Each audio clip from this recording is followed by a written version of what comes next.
pero no sabía cómo decirle a sus padres que le dieran el permiso.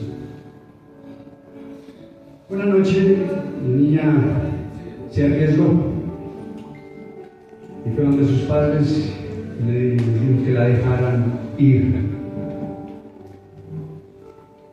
A lo que ellos le respondieron que no podía participar de esas fiestas porque podría contaminarse con lo que el mundo ofrece.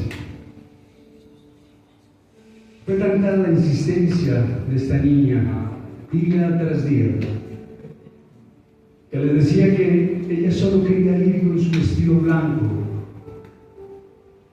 que solo se sentaría a mirar y no haría nada más, que no participaría en nada, que estaría sentada quietica. Y se llegó el día de la fiesta. Y el papá le dijo que él mismo la llevaría.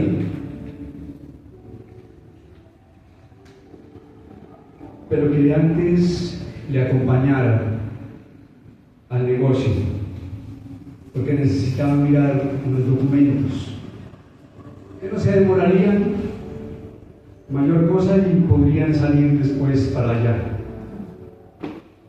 Como el negocio de ellos era la venta de carbón, la bodega estaba llena de ese material y habían trabajadores empacando en bolsas para poder vender ese producto. Y había que cruzar la bodega para poder llegar a la oficina. A lo que la niña exclamó: pero papá, ¿cómo se te ocurre que yo entre allí?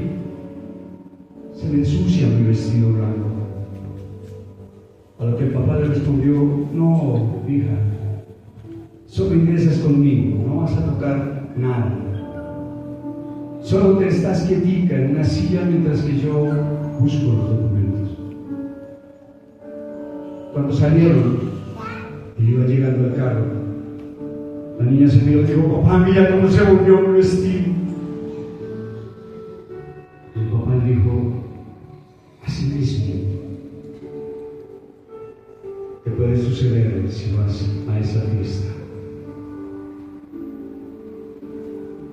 En lo espiritual, el estar en el lugar equivocado contamina.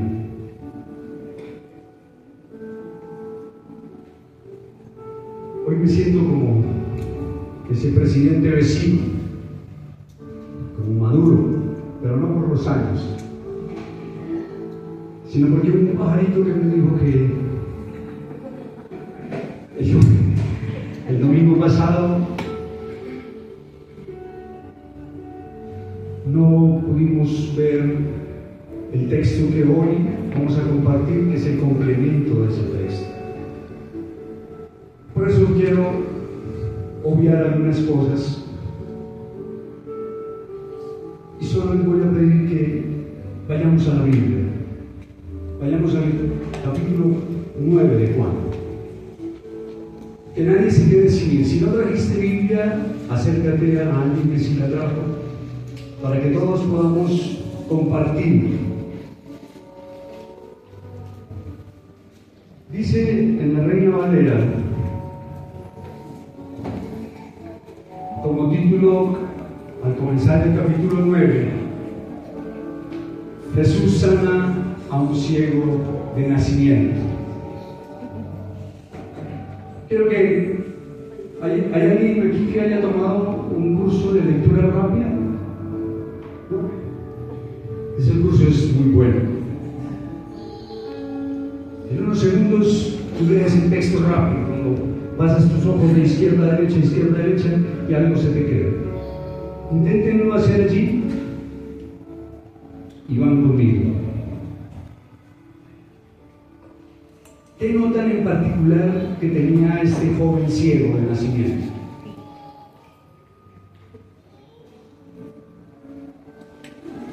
Que era de nacimiento. ¿Perdón? Que era de nacimiento. Que era de nacimiento, bien, perfecto, eso lo notamos. ¿Qué otra cosa en particular notan? ¿Cómo que? Bueno, no tanto, vamos a mirar si es eso. Que no había pecado. Pueda que sí, pueda que no, pero hay algo muy particular en personas de esa condición de esa época, cuando se tiene una limitación de la vista. Y algo particular que notamos es que este joven no tenía amigos.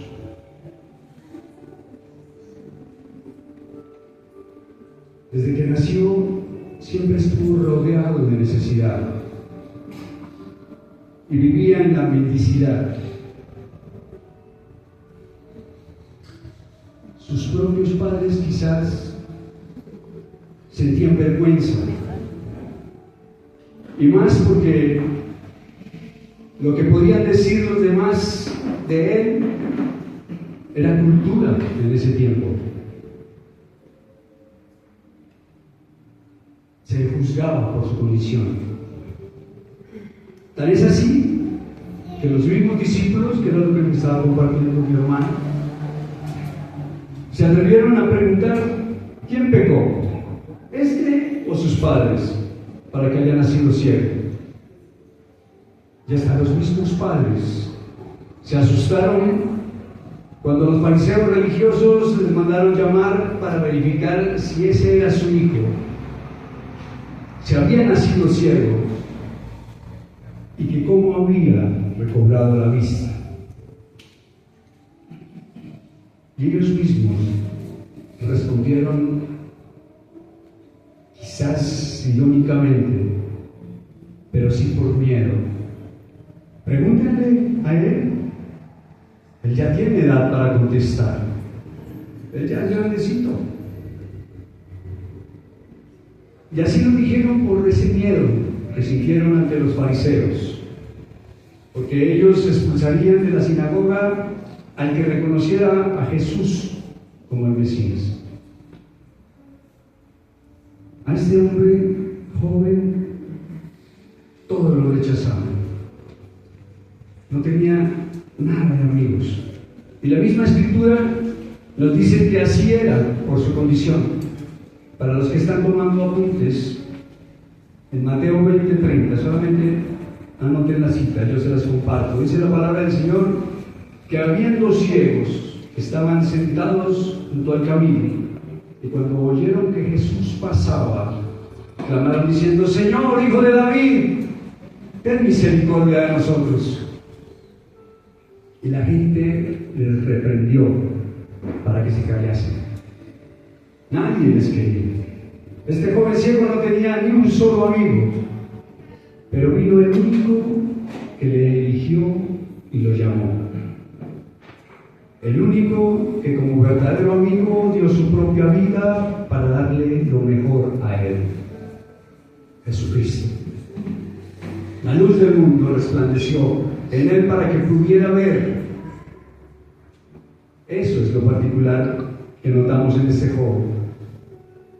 No tenía amigos solo hasta ese momento que recibió a quien iba a ser su mejor y único amigo. Este joven primero lo llama hombre. Y si ustedes miran el versículo 10 del capítulo 9, dice: aquel hombre que se llama Jesús hizo lodo, me untó los ojos y me dijo: ve al Siloé y lávate. Y fui y me lavé y recibí la vista. Después, más adelante lo llama profeta. Versículo 17: ¿qué dices tú del que te abrió los ojos? Y él dijo que es profeta. Después, él mismo cuestionó a los fariseos, afirmando que Jesús estaba sin pecado y era enviado de Dios. Versículo 31 al 33, dice la palabra del Señor: y sabemos que Dios no oye a los pecadores, pero si alguno es temeroso de Dios y hace su voluntad, a ese oye. Desde el principio no se ha oído decir que alguno abriese los ojos a uno que nació ciego. Si éste no viniera de Dios, nada podría hacer. Y con esto terminaron los fariseos expulsándolo de la sinagoga. Y aquí es donde nace el título de la prédica de hoy. Es un pequeño resumen para que entremos en contexto. Se titula la prédica de hoy en una forma de pregunta: ¿amigos? Bien, vamos a continuar ahí en Juan 9 y vamos desde el versículo 35, al 41. Yo se los comparto de la Reina Valera y ustedes lo siguen en sus versiones, en sus Biblias. Tiene como título ceguera espiritual, desde el versículo 35. Oyó Jesús que le habían expulsado y hallándole le dijo: ¿crees tú en el Hijo de Dios?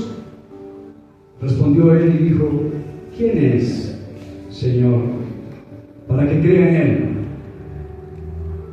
Y le dijo Jesús: pues le has visto, y el que habla contigo, él es. Y él dijo: creo, Señor, y le adoró. Dijo Jesús: para juicio he venido yo a este mundo, para que los que no ven, vean, y los que ven, sean cegados. Entonces algunos de los fariseos que estaban con él al oír esto, le dijeron: ¿acaso nosotros somos también ciegos? Jesús les respondió: si fuerais ciegos, no tendríais pecado. Mas ahora, porque decís vemos, vuestro pecado permanece.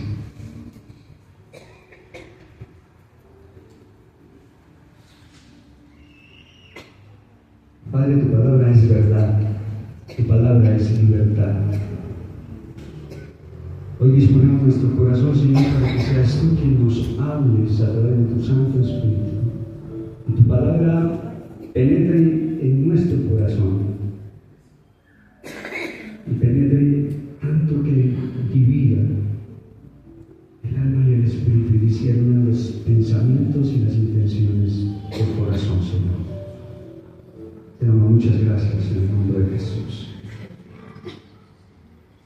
Este joven terminó llamándolo Hijo de Dios. Versículo 35 al 38. Se lo vuelvo a repetir. Oyó Jesús que le habían expulsado y hallándole le dijo: ¿crees tú en el Hijo de Dios? Respondió él y dijo: ¿quién es, Señor, para que crea en él?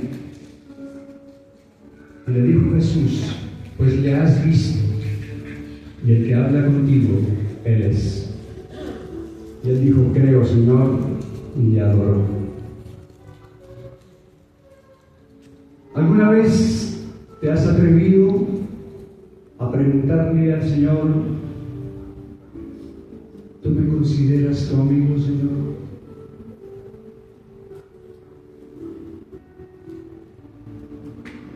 ¿Por qué lo digo? Porque al igual que aquellos fariseos, hoy pensamos que conocemos todo del Señor, su palabra, sus mandamientos, y nos atrevemos a decir: soy cristiano. Pero lo que puedo llegar a ser es un religioso que habla de lo que digo ser, pero no hago ni evidencio lo que digo que soy. Quizás hoy tenemos ceguera espiritual. Y hoy nuestro texto refleja 3 responsabilidades reales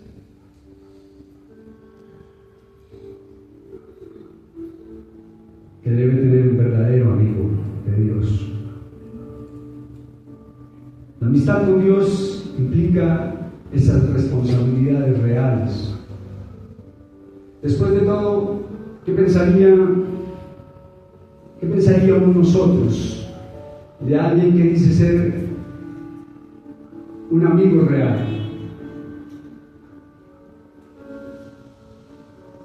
Pero constantemente nos es infiel y desleal. ¿Considerarías a esa persona un amigo real? Probablemente no. Nuestra amistad con Dios se demuestra de una manera práctica a través de la lealtad, de la fidelidad y de la obediencia a Él. Y ustedes pueden estar pensando en este momento, es que lealtad y fidelidad como que suenan a lo mismo. No, la lealtad y la fidelidad son dos conceptos que se diferencian en su naturaleza, en su alcance y en cómo se manifiesta. La naturaleza dice que la lealtad es un vínculo emocional y afectivo, mientras que la fidelidad es un compromiso más conductual. ¿Cómo es mi conducta? Miremos el alcance. La lealtad es una cualidad que se manifiesta en todos los aspectos de una relación, mientras que la fidelidad se centra en comportamientos específicos. La manifestación en la lealtad la nutres con la confianza mutua, con el apoyo emocional y con la conexión personal, mientras que la fidelidad se sustenta con el respeto por las reglas. Y vamos a esa primera responsabilidad real, que es la lealtad. Este joven, que era ciego, pudo haber tenido miedo ante el interrogatorio de los fariseos, como lo hicieron sus padres, pero él se mantuvo leal. Su vínculo afectivo con el Señor se evidenció cuando él respondió ahí en el versículo 27 y 30 de Juan 9: ya os lo he dicho y no habéis querido oír. ¿Por qué no quieres oír otra vez? ¿Queréis también vosotros haceros sus discípulos? Y dice el 30: pues esto es lo maravilloso, que nosotros no sepáis de dónde sea, y a mí me abrió los ojos. Se maravilló con aquel que le dio la luz. El Señor Jesucristo es la luz del mundo. Dice Juan 8:12: yo soy la luz del mundo. El que me sigue no andará en tinieblas, sino que tendrá la luz de la vida. La segunda responsabilidad real es la fidelidad. El comportamiento de aquel joven se manifestó en el respeto por el Señor Jesucristo. Sabemos que el Señor, nuestro Dios, no obliga a nadie. Es un Lord, es un Señor en todo el sentido de la palabra. No fuimos nosotros los que le elegimos. Dice Juan 15:16. Solamente apunten la cita y yo se las comparto. Dice la palabra del Señor en Juan 15:16: ustedes no fueron los que me eligieron a mí, sino fui yo quien los eligió a ustedes. Hoy, ese paso que ustedes están dando de obediencia en el bautismo, no fue Él que los eligió, no fuiste tú, fue Él el que te eligió a ti y a cada uno de ustedes.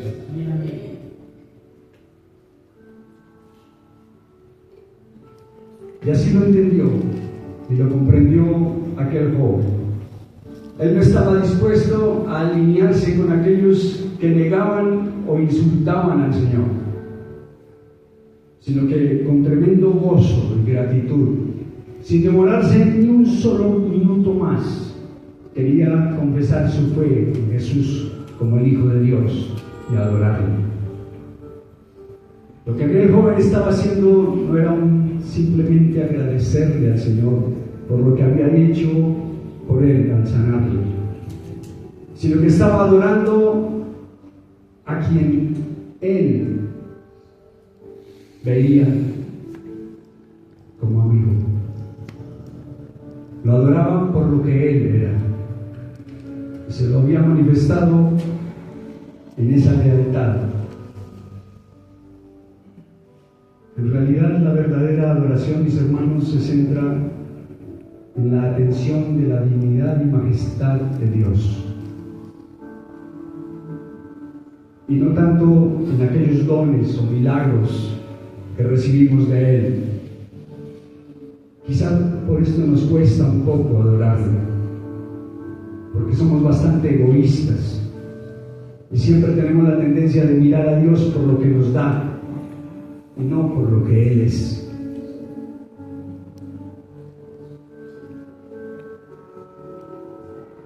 Siempre tenemos esa tendencia de mirar a Dios por lo que recibimos.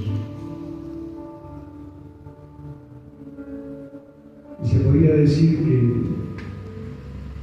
lo que llamamos adoración en realidad es esa gratitud por el milagro recibido. Y claro que por ser agradecidos también es importante presentarnos delante del Señor. Pero si un día llega a faltarnos estas cosas, fácilmente podemos dejar de adorar a Dios. A partir de este momento, el que había sido ciego ya no solamente era un hombre sano o sanado por ese amigo, sino era un hombre salvado y adoraba a Dios. Y la fe que tenía en él, en ese Hijo de Dios, le daría la victoria sobre el mundo. Apunten esta cita, 1 de Juan 5, del 3 al 5, yo se las comparto. Dice la palabra del Señor: pues este es el amor de Dios, que guardemos sus mandamientos. Y sus mandamientos no son gravosos, porque todo el que es nacido de Dios vence al mundo. Y esta es la victoria que ha vencido al mundo, nuestra fe. ¿Quién es el que vence al mundo, sino el que cree en Jesús, el Hijo de Dios? Y vamos a la tercera responsabilidad real: la obediencia a Él. Nosotros tendemos a hacer como los fariseos religiosos, que dicen que hacen, que obedecen la ley, las escrituras, pero la verdad es que nos olvidamos que el Señor nuestro Dios es de orden y de disciplina. Él llama a lo blanco, blanco, y a lo negro, negro. Para Él, o es o no es. En el versículo 39 de nuestro texto de hoy, dice el Señor: para juicio he venido yo a este mundo, para que los que no ven, vean, y para los que ven, sean cegados. Muchos decimos que vemos, pero nuestro pecado permanece. Nos jactamos de decir que conocemos la Escritura, pero no aceptamos verdaderamente lo que nos dice Dios a través de su palabra. Y si no, miremos Apocalipsis 3, del 15 al 16. Solamente apunten la cita, yo se las comparto. Apocalipsis 3, del 15 al 16, dice la palabra del Señor: yo conozco tus obras, que ni eres frío ni caliente. Ojalá fueses frío o caliente, pero por cuanto eres tibio y no frío ni caliente, te vomitaré de mi boca. A juicio viene el Señor. Y aquí, en esta responsabilidad real, en la obediencia a Él, me voy a detener unos minutos. Santiago 4, versículos del 4 al 5, yo se los comparto. Dice la palabra del Señor: oh almas adúlteras, ¿no sabéis que la amistad del mundo es enemistad contra Dios? Cualquiera pues que quiera ser amigo del mundo se constituye enemigo de Dios. ¿O pensáis que la Escritura dice en vano: el Espíritu que Él ha hecho morar en nosotros nos anhela celosamente? ¿Cómo puedo saber si estoy siendo amigo del mundo? Significa que si soy amigo de la gente que no es cristiana, entonces soy enemigo de Dios.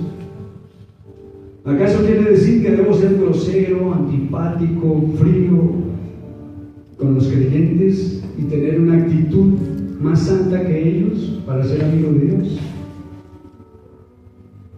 No creo que eso sea lo que Santiago se refiere, aunque así podría ser interpretado por algunos. Muchos no pueden dar la mano a los no creyentes, o incluso tener una comida junto a ellos por miedo a volverse inmundos. Algunos otros se niegan en aceptar la tecnología moderna por miedo a tener amistad con el mundo.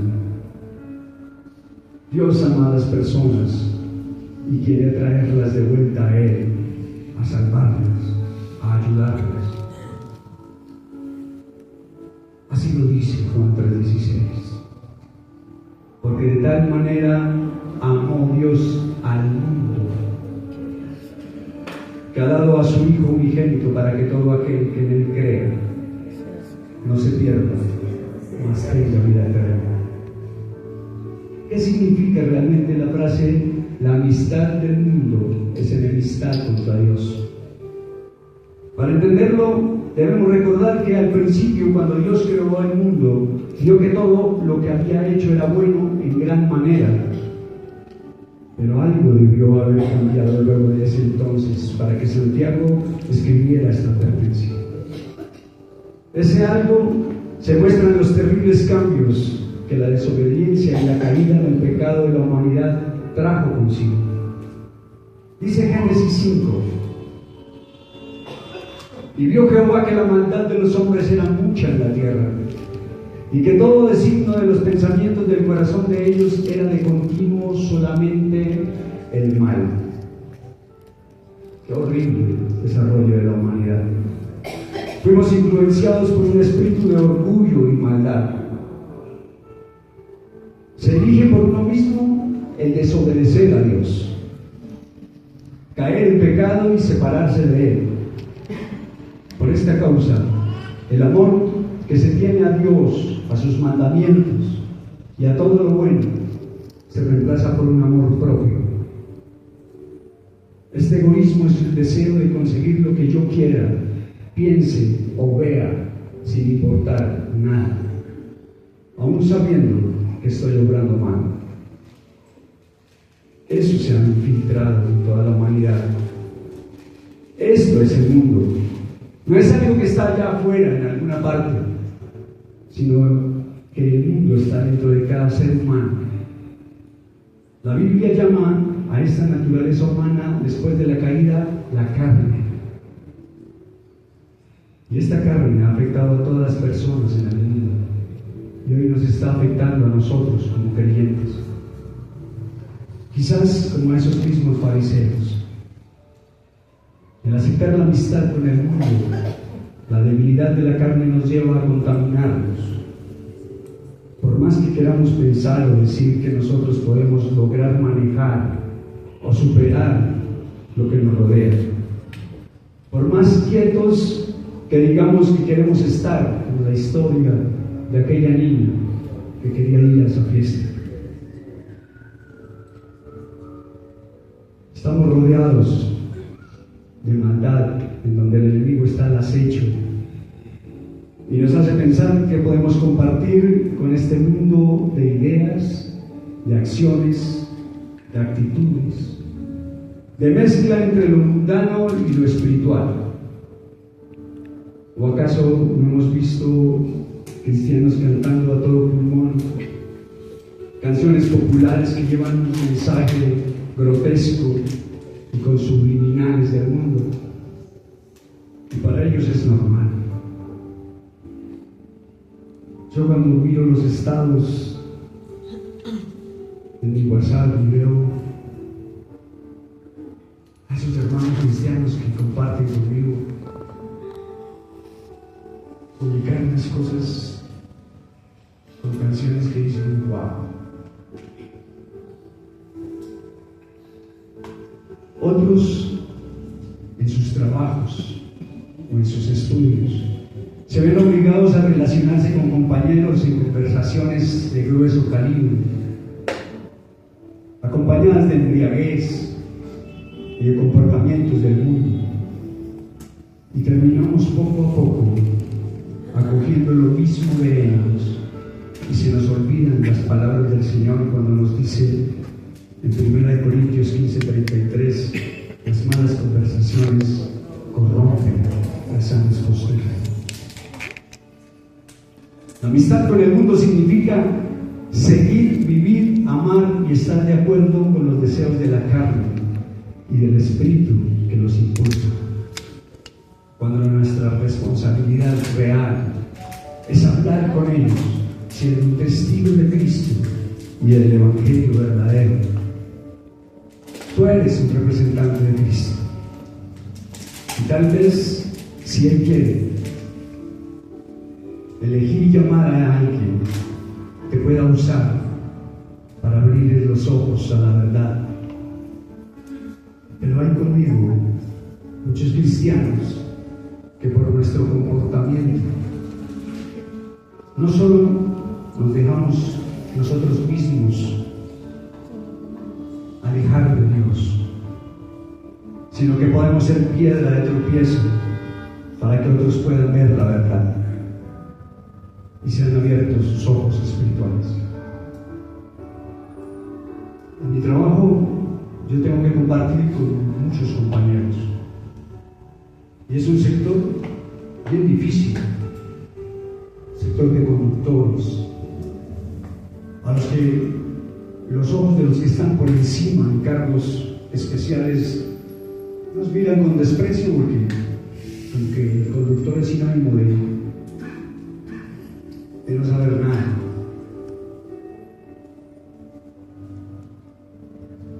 Y yo tengo un compañero que yo soy más antiguo que él por un mes. Y yo cumplía un año el mes pasado de estar ahí. Y nos hicimos buenos compañeros. Era una persona con un vocabulario fuerte. Y un día me dio la oportunidad de decirle: yo he escuchado que tú nombras a Dios.